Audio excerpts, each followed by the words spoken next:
Fight बड़ी कर दी है भाई। फाइट में मजा आता है। सही है भाई, उन्हें मजा आता है भाई। तेनू हाँ, आपको मजा आता है फाइट करने में? यार वो लटकाने की जगह नहीं है। नहीं, फाइट का मजा आता है या नहीं? सही आता है भाई। फाइट की है कभी किसी से? ये बस बच्चे वो घड़ी छोड़ के चले गए अपना। अच्छा, वैसे किसी से फाइट की हो ये बताओ। बड़े बच्चे।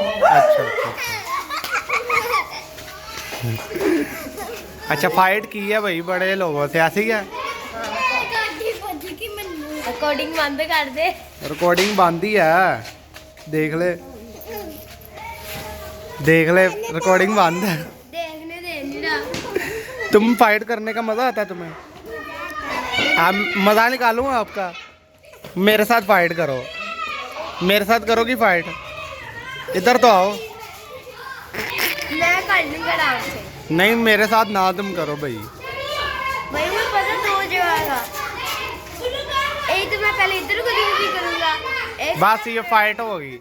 नहीं, पहले गुदगुदी भाई इतनी सी फाइट, कोई मुक्के शुके तो मारो। गुदगुदी करूंगा। हाँ तू नीचे गिर जाएगा, सीधा मैं 3 टाक सुनने वालूंगा। बस, यार तो तुम क्या करोगी? मैं फिर खुद की गला। ओए ओए प्लास्टिक है अभी।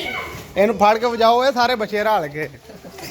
प्लास्टिक ਤੈਨੂੰ ਮੈਂ ਪੁੱਛਿਆ ਸੀ ਨਾ, ਤੂੰ ਮਾਰਿਆ ਕਿਉਂ ਆ ਉਹਨੂੰ? ਹੈ ਦੱਸ, ਮਾਰਿਆ ਕਿਉਂ ਆ? ਕਿਉਂ ਮਾਰੇ? ਕਿਉਂ ਮਾਰੇ? ਫਾਈਟ ਕਰਨੀ ਆ ਹੁਣ? ਕਰ ਫਾਈਟ ਹੁਣ, ਕਰ ਫਾਈਟ। ਅੰਮੀ ਨੂੰ ਦੱਸਣਾ ਹੁਣ, ਫਾਈਟ ਕਰ। ਹਾਂ ਹੁਣ ਫੜ ਸਵੇਰ ਨੂੰ, ਖੋਲ ਫੜ ਕੇ ਫੜ। ਉਹ ਬਸ ਫੜਨਾ ਹੀ, ਬਸ ਫੜਨਾ ਸੀ। ਨਿਕਲ ਜਾ ਹੁਣ ਨਾ ਬਾਹਰ ਆਈ। फाइट करती है भाई, है अंदर जाके। हाँ दस, फाइट करनी है?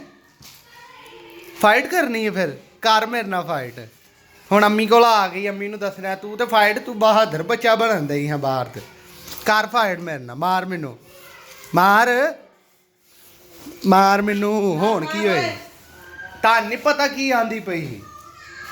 की आनी पई है? फाइट करनी मैनू मारना तू है मार। हुण मूँह बना खलो गए।